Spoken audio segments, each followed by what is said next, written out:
The morphine flows through my arteries carrying a syrup of visions, chispazos de locura y lucidez que incendian el tremado hirsuto de mi afebrada memoria. Expectant eyes observe me from a distance, scrutinizing my tenuous signals. I wasn't prepared for this. Who's ever prepared? I wish I were at home, surrounded by the objects I cherish and nestled by the quiet humming of the refrigerator. Trapped inside this antiseptic whitewashed display case, I flap my wings like a distressed butterfly. I can't dance in here. But I can dance up a storm down the long and melancholy corridors in the uneasy debris of this evening. A clumsy choreography of garbled memories plunge out from my lips, leaping in capricious pirouettes that chill in mid-air like ice picks, falling to the ground and crashing like crystal tears. It's Tuesday morning again. I make my way down the street to a feria in Santiago, dodging the vendors, their carts, their baskets, and their extended hands filled with livestock. The fish, the chicken, and the rabbits let the heavy blue tongues hang out for me with cruel smirks, una morisqueta cruel. Their limbs and heads simmer in a cazuela, an alchemic stew whose whiff impregnates the air. Skillful hands adds cornmeal, beans, bulbs, beets, twigs, seeds, fresh leaves, fruits, aromatic spices, cumin, coriander, and a fickle sting of cracked black pepper. It's a smell found deep in the armpits of males who've worked long hours under the dusty sun, hammering, nailing, forcing, pressing with square fingers, their incensed eyes lusting after fat maids who are out running their daily errands. I hear the clack, clack, clack of their frenetic chancletas. Women do the cha-cha down the sinuous sidewalk. Mujeres fuertes como mi madre.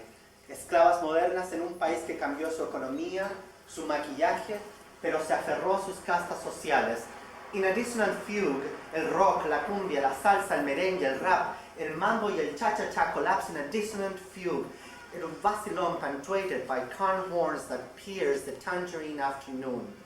Por las bambalinas, se escapa de una bataclana, la reina del cha-cha-cha, arrebatada como un insecto de incendiario color through the wings of this quiet scene. In sachets, the queen of cha-cha, a bewildered insect that tosses in the air a confetti of Tourette gestures, colors, and memories. What's new?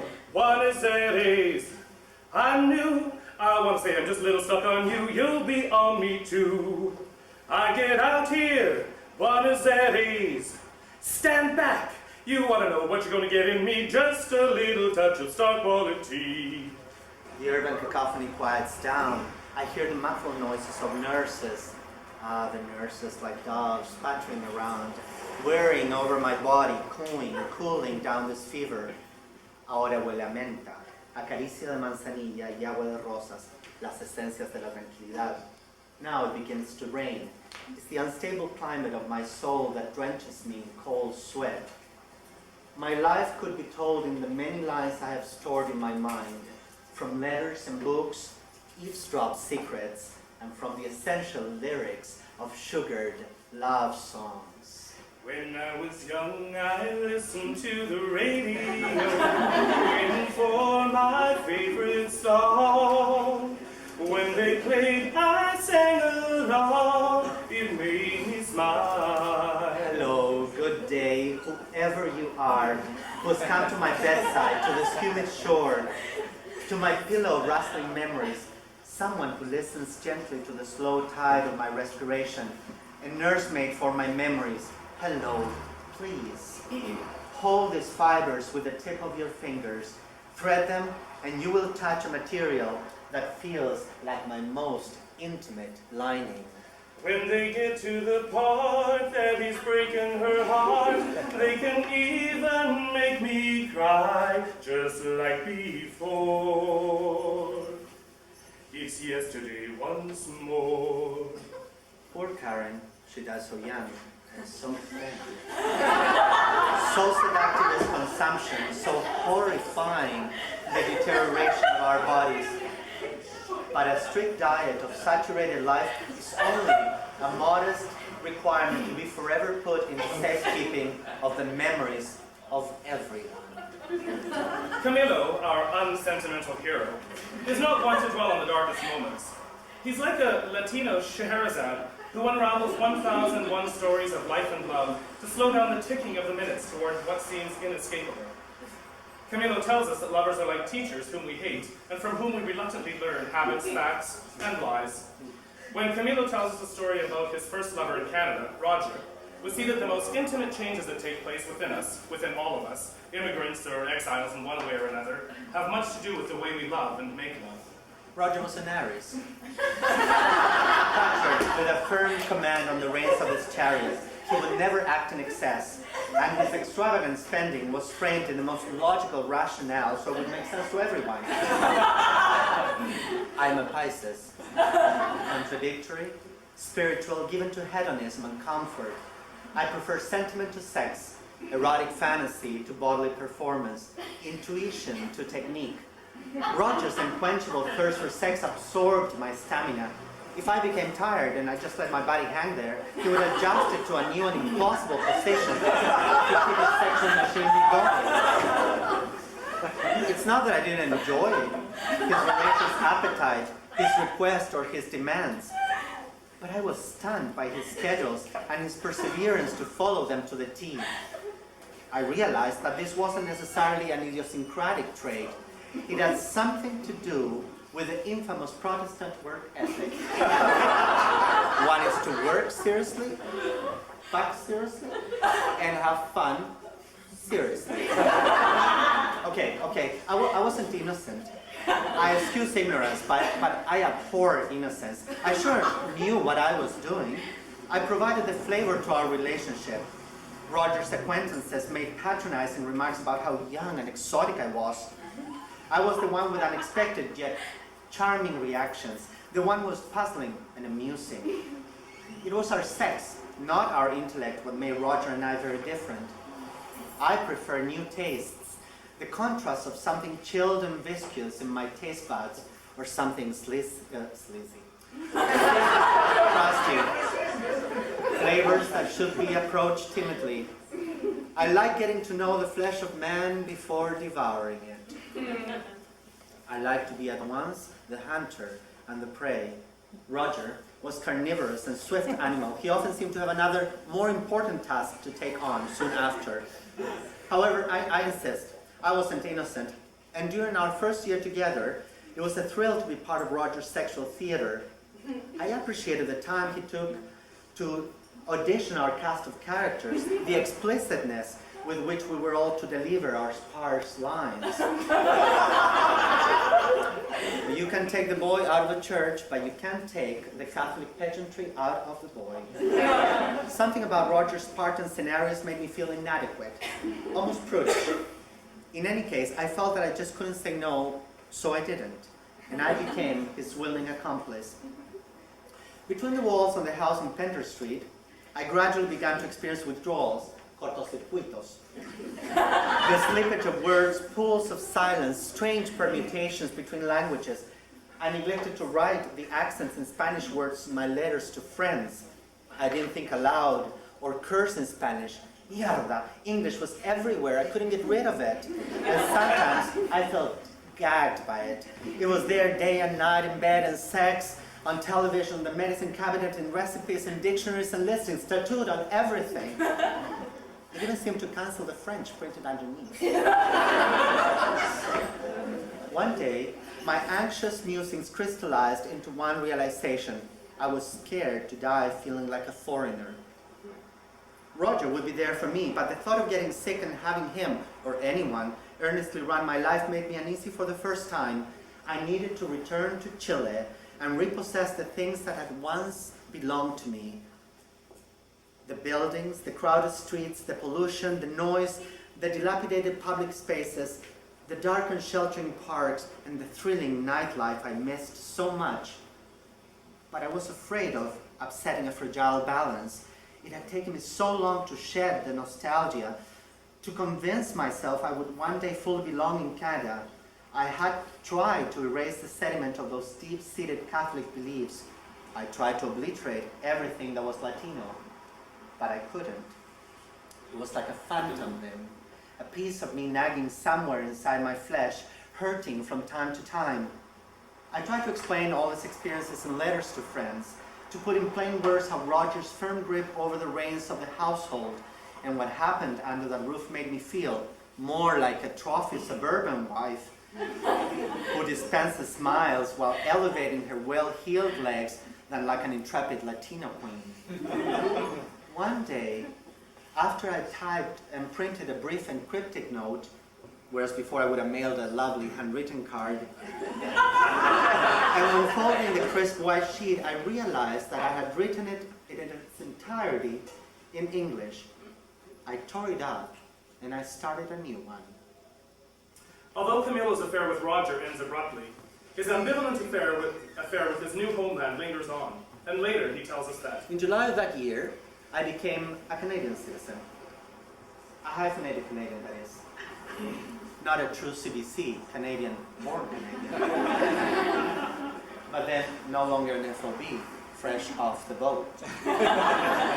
Yeah, the joke didn't sit well with me either. At the citizenship ceremony, the media and political hotshots were in attendance to shake our little immigrant hands. Photographs were taken. And I posed with two red-suited hunks, RCMP officers, with thick mustaches and frozen smiles, a cross between Santa Claus and Chippendale dancers.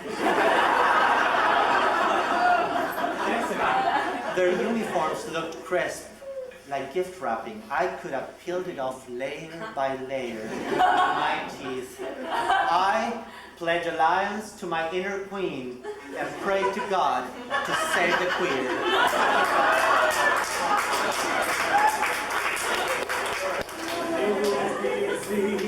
You'll think it's strange when I try to explain how I feel, that I still need your love after all that I've done. You won't believe me.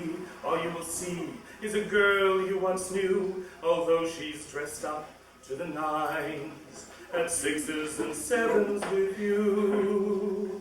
I had to let it happen, I had to change. Couldn't stay all my life down at heel, looking out of the window, staying out of the sun.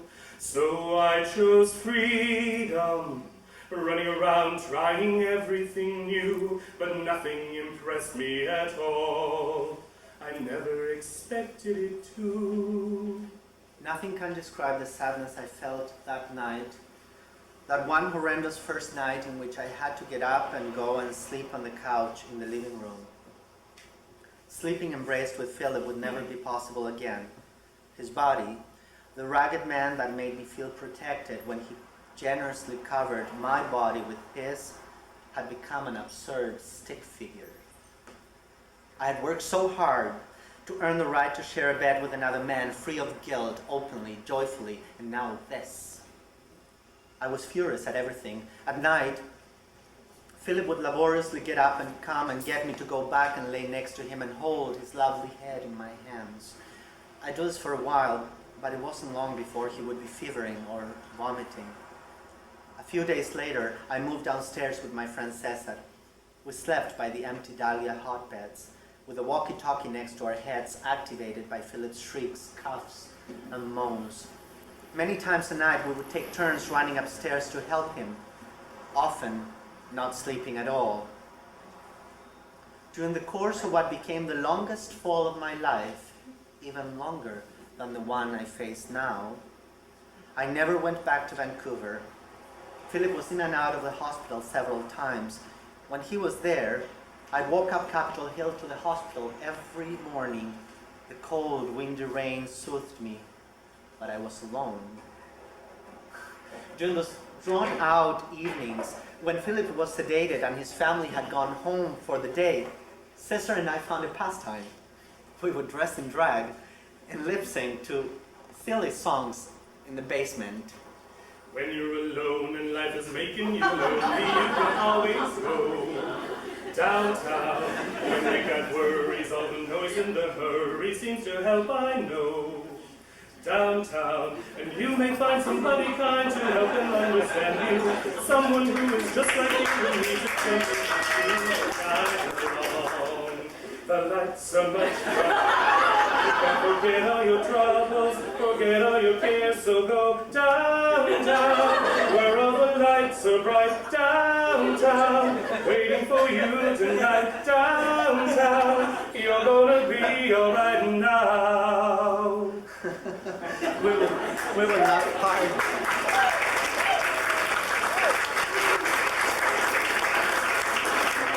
We laughed hard and sometimes ran upstairs and performed a routine or two for Philip, who'd wake up and watch in amazement. By then, his smile had become a sardonic grin, like a hammock hanging between a pair of jawbones. Why do birds suddenly appear every time you are near? Just like me, they long to be. Philip passed away peacefully at the end of October. His last breath was deep and rusty like an old machine that breaks down. No one saw a small pilgrimage of shadows silently leaving the house before the first break of early morning light. The lanky fellow from the Hemlock Society chapter in Seattle was the last to leave. Socrates, the judicious cat, and I sat vacantly for 3 hours until the morning light fully invaded every corner of the house. There were bright flowers in big vases, light curtains, and soft classical music in the freshly painted room. After a while, I made a few phone calls to doctors and family, and I spoke in calm terms. I only provided the necessary information. Maybe the IV machine had stopped a while that night, or maybe the increased doses of morphine in the last 2 days had something to do with it. And I never mentioned the night visitors. When everything was explained repeatedly to family and friends, they said that Philip could have lasted longer if he had been interned permanently in a care facility. They said it in concerned and muffled tones, as if they were speaking about a defective toy whose date of expiration has not come yet.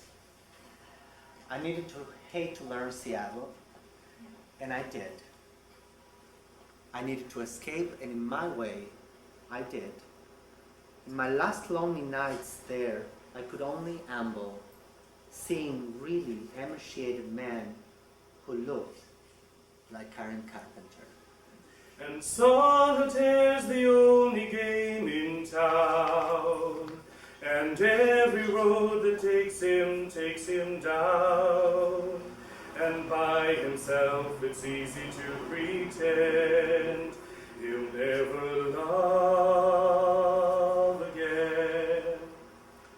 Bent souls, twisted like corkscrews, can be found in the most wholesome of suburbs, in the healthiest of rural places, deep in the restrained anxiety of the Northwest eternal winters, entrenched in portables planted in the middle of large tracts of land, in overcrowded trailer parks, 40 minutes from the next convenience store, one can find a world of desperados infected by loneliness. It was uncanny.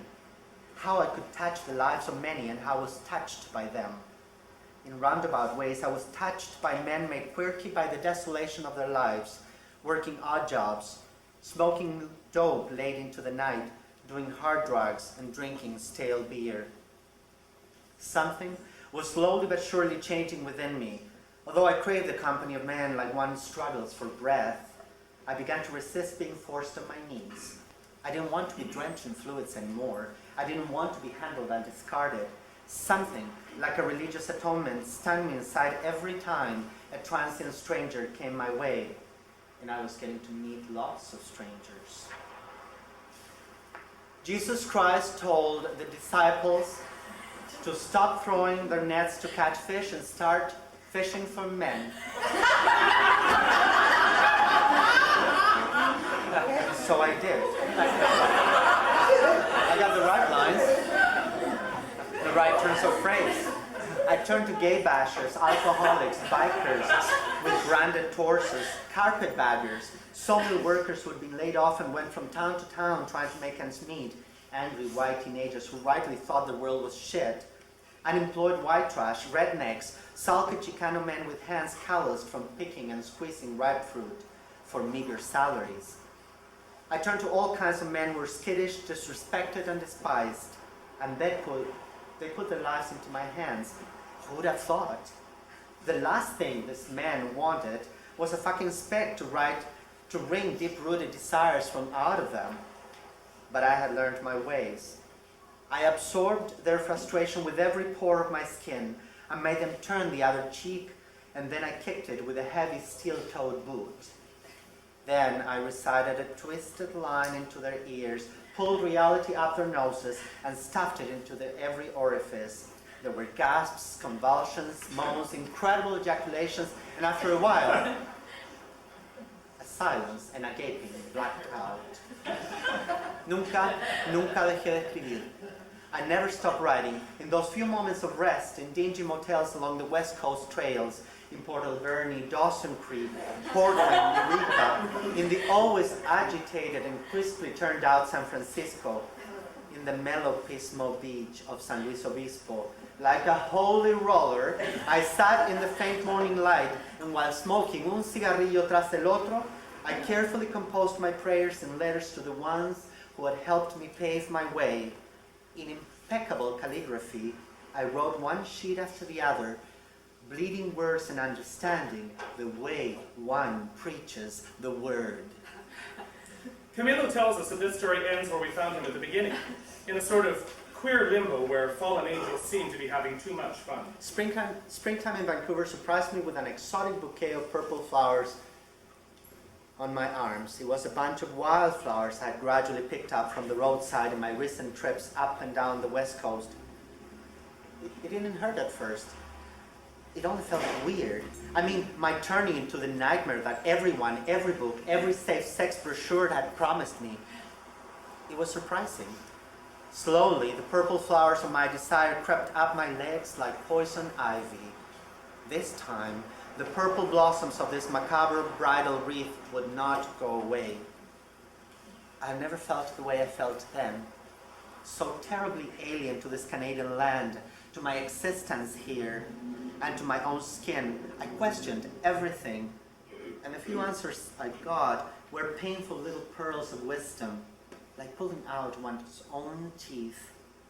I kept on wondering what Chile was. I wondered, is it a tropical island like everyone seems to believe? Is it tropicalísimo caliente of salsa lessons and spicy cookbooks, la bamba, la rumba, ándale, ándale, arriba, arriba, and all that Tex-Mex bullshit that people say when I tell them I'm Latino? I reviewed the lessons I learned so far. To be Latino is to be somebody else's liquid dream, spicy as jalapenos, sexual and basic. It is impossible to be Canadian. It is impossible not to be different in a country that cannot have one identity, that is inhabited by orphans, exiles, and accidental offspring. A country that suffers every day not to get more and more mixed up, although such is its destiny. A country always in the shadow of its testosterone-filled neighbor, always comparing penises. Who is the biggest?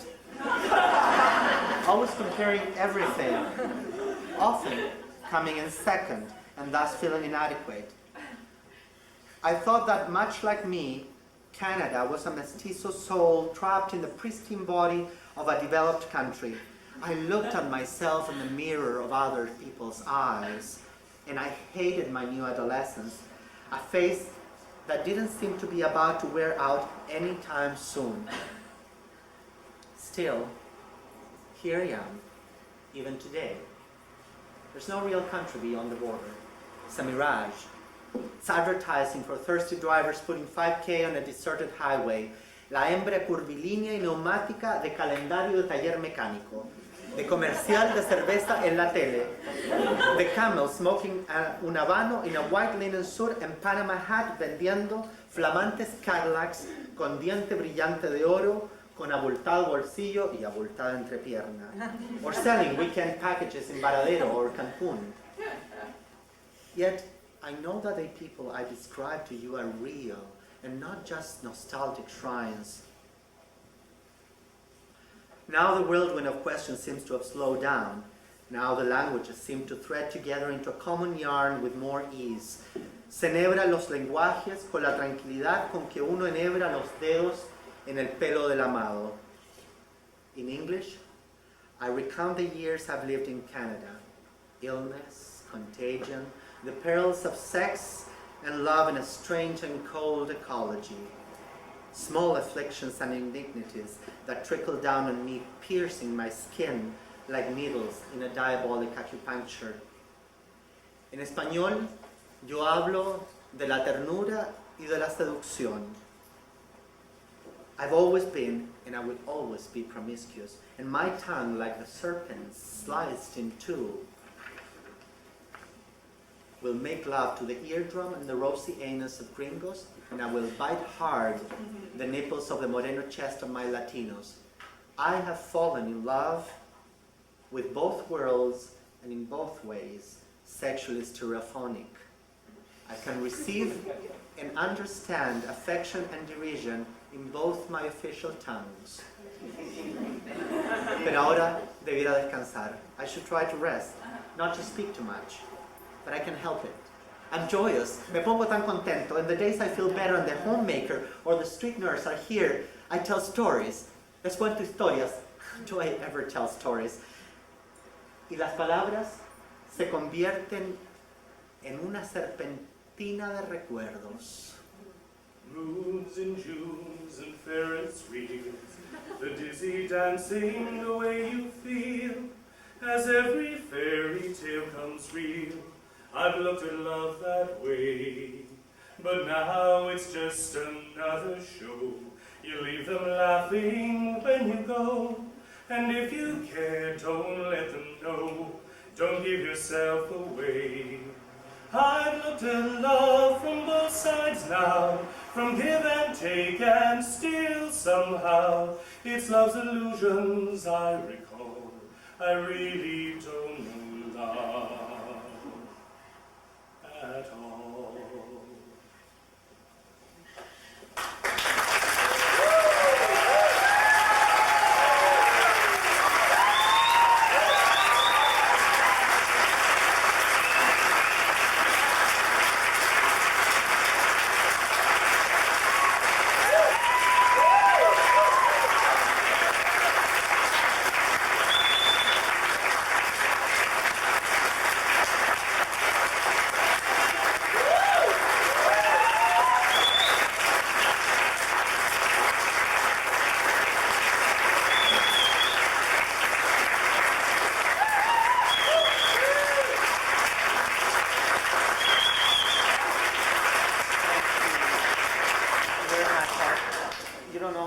To me. I've seen so many of you mean so much to me, and I've made friends with you over the years, and people I've made friends with recently. I want to say thank you to a few people. One of them is a wonderful man who gave me the chance to, actually gave me the first kick to start writing. He's not here tonight, but I want to thank Mr. James Johnston, who really said, go and show that stuff, someone will publish it. And 4 friends I've made in the last little while, and they're fantastic people. One of them has been so wonderful in his guidance. I've learned so much from him. I don't even know where he is now. And he's the editor from Arsenal Pulp Press, Brian Lamb. And I don't know if it's here. Thank you. Thank you, Brian.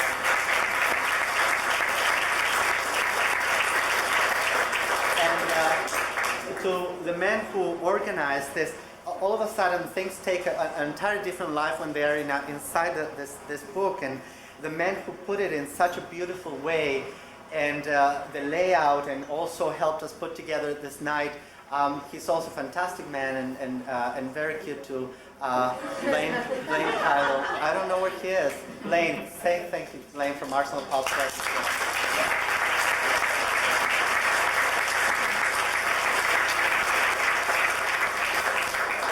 And I won't take much more of your time before you rush and go and buy the book. But I need to thank 2 people without whom this wouldn't have been such a fantastic moment for me. One is this wonderful man who's a vocalist, and he's also part of the Rainy City Gay Men's Chorus, and they're doing actually their show from June the 6th to the 10th, I think. So please thanks Mr. Michael.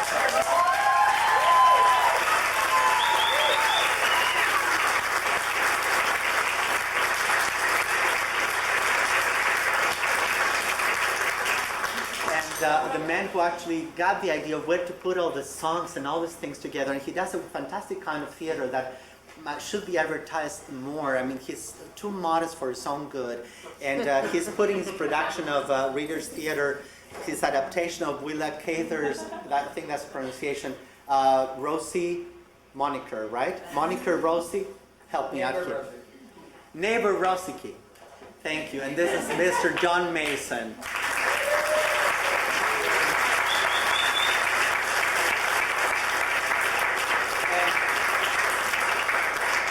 And to all of you, thank you again. To Johnny for my love. Te quiero mucho, Bingo.